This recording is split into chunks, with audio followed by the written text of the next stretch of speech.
love being led by others? Do you love leading others? Because what you're supposed to do is not to manage, but to lead.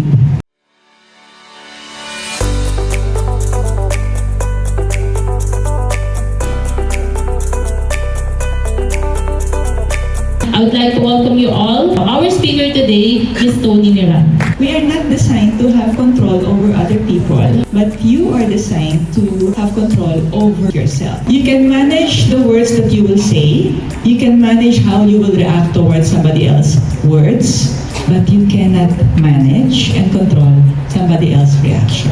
You can manage your perspective, but you can't manage their perspective. Emotional intelligence is about using your intelligence to manage or to make appropriate decisions. EQ is self-awareness, management, social awareness, and relationship management. It's very important that you need to be aware first bago mo subukang baguhin yung sarili mo o ibang tao. Manager is different from leader. And leadership is a skill. Leadership today no longer defined by authority or position. Leadership maturity is equal to composure under pressure.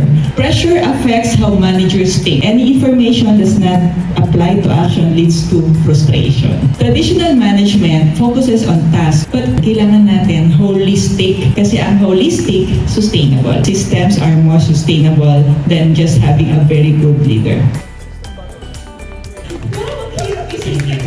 What are the system bottlenecks?